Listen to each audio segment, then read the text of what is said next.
A Assunção de Nossa Senhora é um dogma de fé. É uma certeza da fé cristã. Não é algo imposto. Como todo dogma, por ser uma certeza da fé, ela é baseada, essa certeza, ela é baseada em explicações à luz da fé e da razão, com fundamentação bíblica, teológica e, no caso da Assunção de Nossa Senhora, também com fundamentação histórica.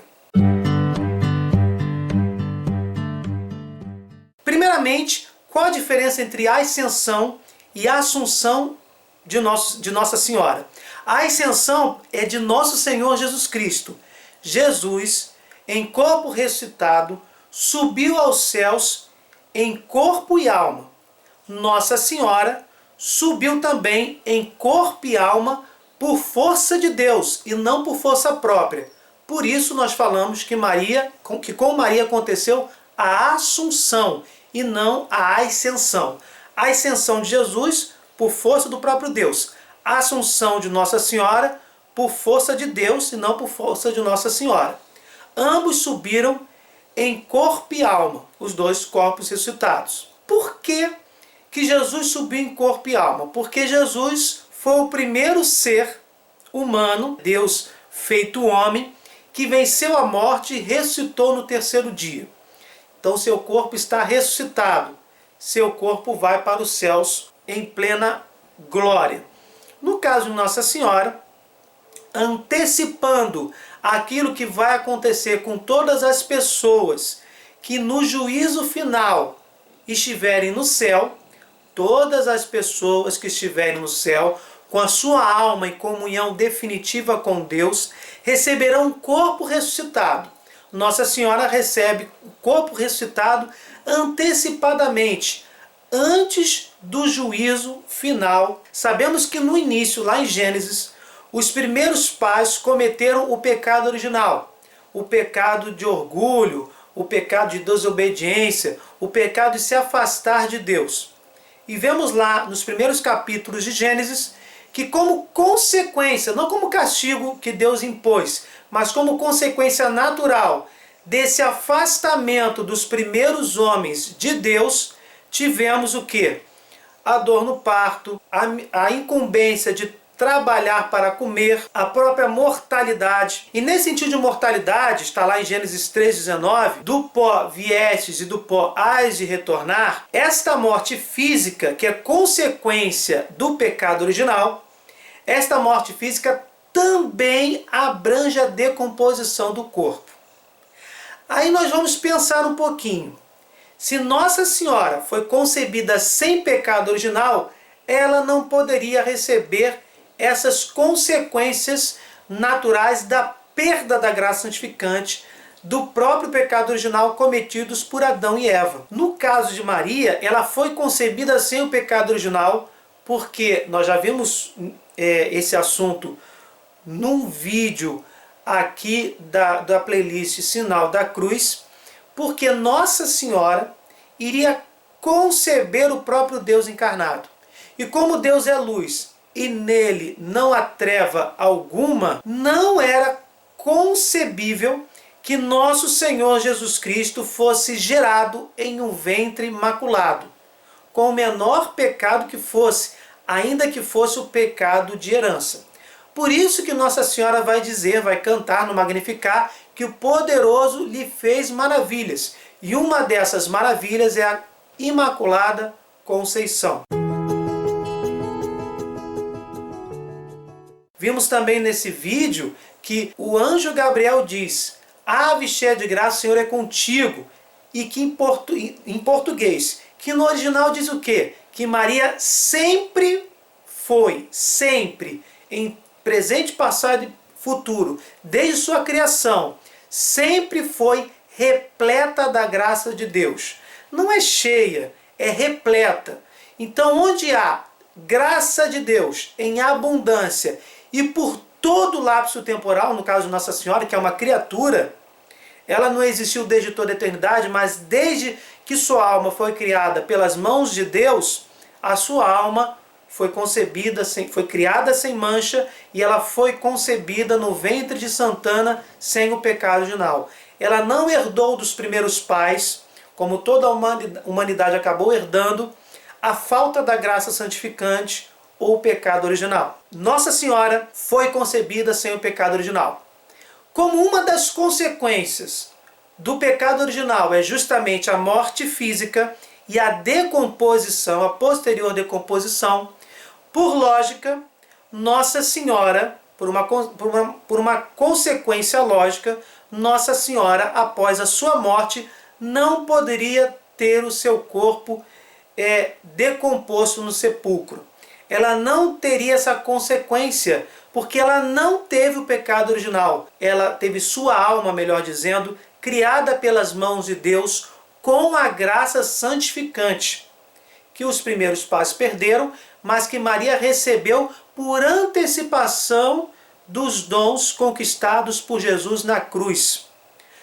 Toda a humanidade, através do novo Adão, que é nosso Senhor Jesus Cristo, que morreu na cruz por nós, recebeu a esperança de conquistar o corpo ressuscitado, de recuperar todos esses dons perdidos, que antes do pecado original, Adão e Eva tinham os dons chamados préternaturais.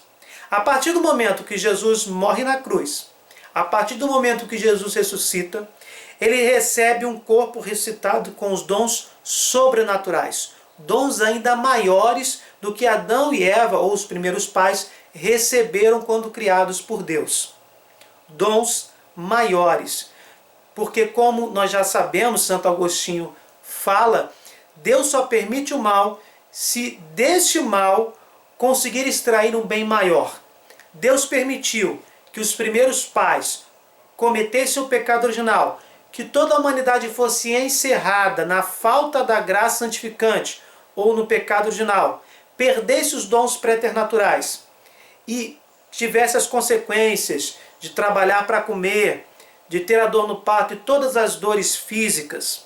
A dor no parto ela representa todas as dores físicas e também a morte natural com a posterior decomposição. Todas essas consequências foram herdadas pela humanidade.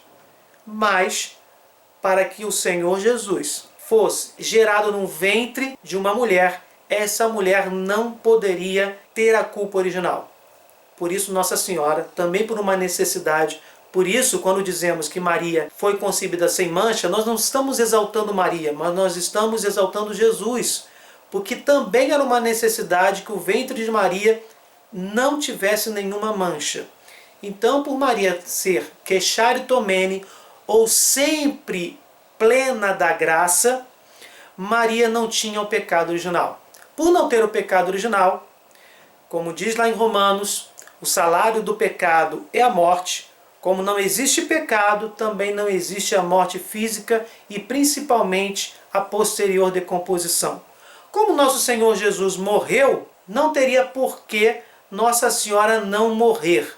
Mas, assim como também o corpo de Jesus não entrou em decomposição, o de Nossa Senhora também não entra, porque ela não tem o pecado original. E a igreja até não diz se ela morreu ou não, diz que teve um estado de dormição em sua velhice, e após esse estado de dormição, subiu aos céus em corpo ressuscitado em plena glória. A assunção por força de Deus e não a ascensão. Em 1 Coríntios 15, versículo 45, nós vemos que Jesus é o novo Adão, que conquistou para a humanidade o corpo ressuscitado, a salvação eterna.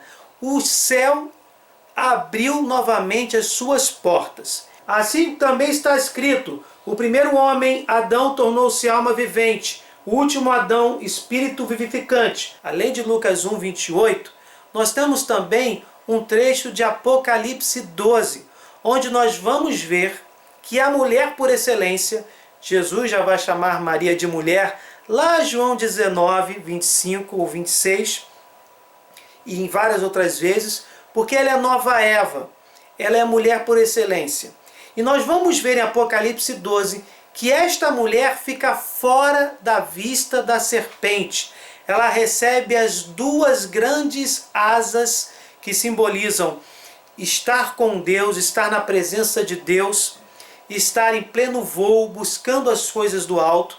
Esta mulher, com letra maiúscula, que Jesus chama Maria tantas vezes de mulher, e que o próprio Papa Bento XVI, em seus livros, vai dizer que esta mulher de Apocalipse 12 é Maria.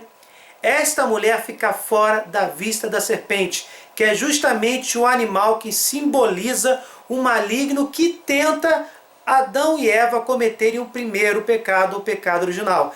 Então, dentro de Apocalipse 12 está escondido o dogma da Assunção de Nossa Senhora também, porque mostra que Maria estava fora da vista da serpente por graça de Deus, porque, como nós já falamos, o poderoso fez em Nossa Senhora maravilhas. Pelo que alegrai-vos, ó céus, e vós que neles habitais, mas ai da terra e do mar, porque o diabo desceu a vós com grande ira, sabendo que pouco tempo lhe resta. Quando o dragão se viu precipitado na terra, perseguiu a mulher que dera à luz o filho varão. Obviamente se trata de Nossa Senhora. E foram dadas à mulher as duas asas da grande águia. Grande águia é símbolo de Deus. Foram dadas essas duas asas. Essa comunhão permanente com Deus. Por isso está lá em Lucas 1, 28. Maria é repleta da graça, sempre repleta da graça. Queixare tomene. E como está lá também em Lucas 1, o poderoso Deus fez maravilhas a Maria. Então, vou repetir, foram dadas à mulher as duas asas da grande águia, para que voasse para o deserto, ao seu lugar, onde é sustentada por um tempo e tempos, e metade um tempo fora da vista da serpente. Vimos aí claramente que esta mulher, que é Maria, que deu à luz o filho varão, recebeu essa graça de ser concebida sem mancha e voou para o deserto. Lembra claramente o corpo ressuscitado voando para o céu, voando para o deserto, lugar de retiro, lugar separado do pecado, retirado, como podemos perceber, a própria palavra retiro nos lembra isso. E a serpente, continuando, lançou da sua boca atrás da mulher água como um rio, para fazer que ela fosse arrebatada pela corrente. A terra, porém, acudiu a mulher, e a terra abriu a boca, e tragou o rio que o dragão lançara da sua boca. Maria foi tentada sim, mas venceu a tentação, graças a Deus. Por isso que diz aí que a terra acudiu a mulher. A terra é criatura de Deus. Mas continuando, e o dragão irou-se contra a mulher, e foi fazer guerra aos demais filhos dela, os que guardam os mandamentos de Deus e mantêm o testemunho de Jesus. Quem são os demais filhos desta mulher que mantêm o testemunho de Jesus? São os cristãos. Quem são os demais filhos da mulher? Somos nós, os discípulos de Jesus. Por que Maria é perseguida por algumas denominações cristãs? Porque faz parte do plano do maligno perseguir a mulher, causar confusão, trazer confusão às verdades relacionadas com a história da salvação, que inclui a nova Eva, um dos primeiros títulos, se não me engano, o primeiro título mariano, o primeiro título dado a Nossa Senhora, a nova Eva, a Eva que foi a mãe da obediência, que disse a nosso Deus: eis aqui a serva do Senhor. Então vemos nesses versículos de Apocalipse 12 claramente que Maria recebeu esse grande dom de voar para o deserto e receber essas duas grandes asas e ficar fora da vista da serpente, fora da influência do maligno. Isso aí você pode colocar como sendo a própria Imaculada Conceição, como sendo a consequência da Imaculada Conceição, voando para os céus, com as maravilhas que Deus lhe concedeu, por isso a Assunção e não a Ascensão.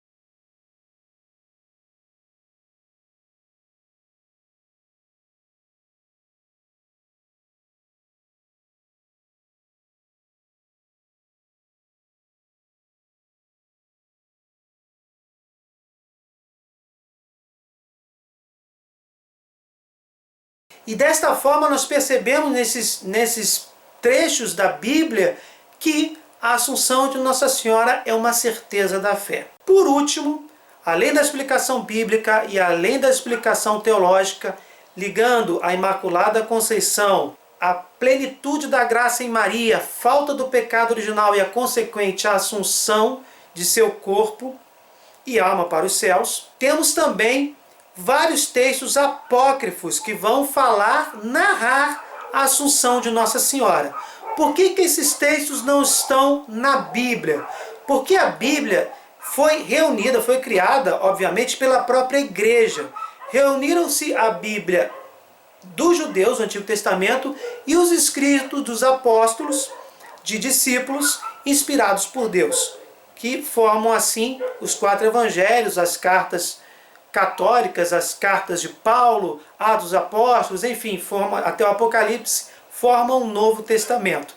Temos aí 73 livros. Esses 73 livros eu posso até cravar aí, que foram escritos até 100 depois de Cristo. Se Jesus subiu aos céus por volta de 33 depois de Cristo, já tivemos evangelhos escritos em 50, já tivemos escritos do Novo Testamento em 70, em 100 depois de Cristo. Os apócrifos são também textos relacionados à vida de Jesus. Temos o Evangelho segundo os Hebreus, temos o Evangelho segundo Pedro, temos as cartas de Pilatos, temos vários outros textos que vão falar, por exemplo, da infância de Jesus.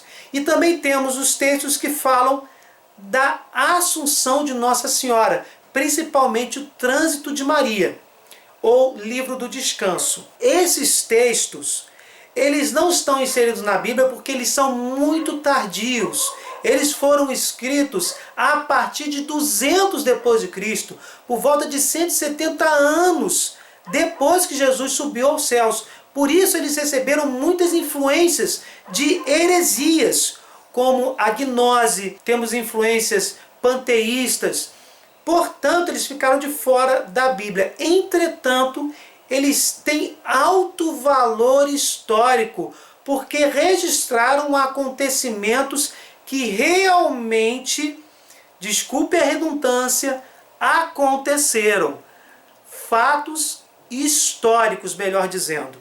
Então vou ler alguns trechos desse livro, desse apócrifo, que fala da Assunção de Nossa Senhora. Tivemos a fundamentação bíblica, a fundamentação teológica e agora teremos a fundamentação histórica. Em 1950 foi proclamado o dogma da Assunção de Maria aos céus. Essa definição da Igreja Católica veio confirmar o ensinamento tradicional expresso na liturgia de diversas épocas. Os evangelhos, como já falamos, nada dizem sobre isso. E a última referência direta à mãe de Jesus na Bíblia encontra-se em Atos 1,14, onde se lê que depois da ascensão de Cristo, sua mãe perseverava na oração junto com os apóstolos e outras mulheres. Os escritos mais importantes sobre esse tema são o Livro do Descanso, um registro etíope muito extenso e antigo, o Trânsito de Maria, do pseudo-Melitão de Sardes, o livro de João, arcebispo de Tessalônica, e o livro de São João, posterior ao século IV. Esses 4 escritos possuem diferenças, mas existem pontos em comum. Primeiro, Maria recebe o anúncio da morte e amparo para passar por ela. Maria sabe de antemão que está chegando a sua vez de passar pela morte. Segundo, todos os apóstolos se reúnem milagrosamente em torno do leito de Nossa Senhora. Terceiro, Maria morre como qualquer outro ser humano, com os judeus manifestando hostilidades durante o seu enterro. E quarto, depois do sepultamento, segue-se a ressurreição e Maria é levada aos céus. Sabe-se que essas narrações devem se situar entre os séculos III e VI da nossa era, a era cristã. Vejamos agora alguns trechos sobre o apócrifo conhecido como Trânsito de Maria. 2 anos depois de Cristo ter vencido a morte e subido ao céu, Maria começou a chorar no refúgio de seu quarto. O anjo comunica à mãe de Deus sua morte. Ele informa que Jesus lhe esperaria, acompanhado de coros angélicos. E aí continua o livro. Disse Maria ao anjo: peço-te que se reúnam junto de mim todos os apóstolos do Senhor Jesus Cristo. Então, gente, milagrosamente todos os apóstolos se reúnem em torno do leito de Maria. Sentaram-se em torno dela, confortando-a, e passaram 3 dias louvando a Deus. No terceiro dia ficaram adormecidos. Veio o Senhor Jesus Cristo com grande multidão de anjos. Disse o Salvador: vem, pérola preciosíssima, entra no recinto da vida eterna. Isto quer dizer que Jesus leva a alma de Maria e os apóstolos a admiram. Continuando o trânsito de Maria, os apóstolos viram que sua alma era tão cândida que nenhuma língua humana podia descrevê-la dignamente. Irradiava tal claridade que superava a brancura da neve, da prata e de todos os metais. João disse a Pedro: tu que nos precedes no apostolado deves levar esta palma à frente do cortejo. Então, meus irmãos, Pedro e os apóstolos, após o sepultamento de Maria, disseram a Jesus: Senhor, tu que escolhestes a esta tua serva para ser teu berço imaculado e a nós para servos em teu ministério.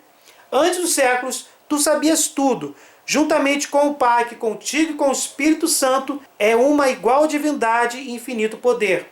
Se, portanto, fosse possível a graça de teu poder, a nós, teus servos, pareceria justo que ressuscitasses o corpo de tua mãe e o conduzisses contigo ao céu, do mesmo modo que tu, vencida a morte, reinas na glória. Disse o Senhor: sai, minha amiga, tu que não aceitastes a corrupção do relacionamento carnal, não sofrerás a dissolução do corpo no sepulcro. A igreja ensina, como eu já tinha dito, que Maria permaneceu no sepulcro em estado de dormição até a sua assunção.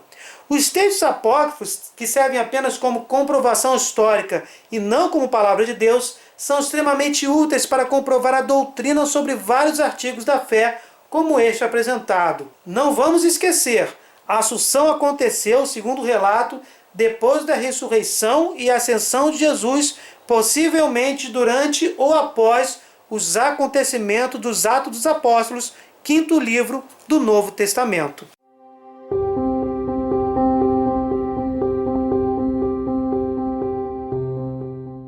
Os livros apócrifos, eles não são palavra de Deus, como acabei de falar, mas eles são altamente valiosos no seu sentido de historicidade. Tanto são importantes que 2 livros apócrifos são citados, são mencionados dentro da Bíblia. São acontecimentos registrados em 2 livros apócrifos que estão mencionados não no Antigo, mas no Novo Testamento. Lá, estou aqui com as Sagradas Escrituras. A Epístola de Judas só tem um capítulo, né? Então, no versículo 9, ora, quando o arcanjo Miguel discutia com o demônio e lhe disputava o corpo de Moisés, não ousou fulminar contra ele uma sentença de execração, mas disse somente que o próprio Senhor te repreenda. Este acontecimento do versículo 9 é uma alusão ao apócrifo A Ascensão de Moisés. Primeiro apócrifo mencionado no Novo Testamento. Na mesma epístola de São Judas, no versículo 14, também Enoque, que foi o 8º patriarca depois de Adão, profetizou a respeito deles, dizendo: eis que veio o Senhor entre milhares de seus santos para julgar a todos e confundir a todos os ímpios por causa das obras de impiedade que praticaram e por causa de todas as palavras injuriosas que eles, ímpios, têm proferido contra Deus. Essas palavras que eu acabei de ler estão em itálico na Bíblia. Elas foram retiradas de outro apócrifo, o livro de Enoque. Então nós temos aí, de forma indireta, 2 livros apócrifos sendo valorizados pelas Sagradas Escrituras. E outro dado importante, Lutero quis retirar 7 livros do Novo Testamento e quis colocá-los como apócrifos, como, por exemplo, a Carta de Tiago e o próprio Apocalipse. Além dos 7 livros que Lutero quis retirar do Antigo Testamento, ele também colocou em discussão esses 7 livros, que entre esses 7 livros do Novo Testamento, temos aí a Carta de Tiago e o Apocalipse de São João, que já foram antes, quando se formulou a Bíblia pela igreja, também foram colocados em dúvidas, também em certo momento da formação da Bíblia, acabaram sendo considerados por algumas correntes como apócrifos, e no entanto são livros canônicos, pertencem aos 73 livros das Sagradas Escrituras. Por isso, não vamos desprezar os textos apócrifos, mas saber diferenciar aquilo que é heresia e aquilo que é histórico. Mas mesmo se retirando todos esses textos, por exemplo, principalmente do Livro do Descanso e do Trânsito de Maria, que são dois livros, né? Parecia que antes eu tinha dito que são sinônimos, mas são dois livros apócrifos que falam historicamente sobre a Assunção de Nossa Senhora. Se eu retirar esses livros, existe uma fundamentação teológica e bíblica muito fortes nos trechos das Sagradas Escrituras que nós lemos, como em Gênesis 3,19, Lucas 1,28 e Apocalipse 12. Bem, gente, se você gostou, deixa aquele like, compartilha, se inscreva no canal, fiquem com Deus, desculpa qualquer coisa e até o próximo vídeo.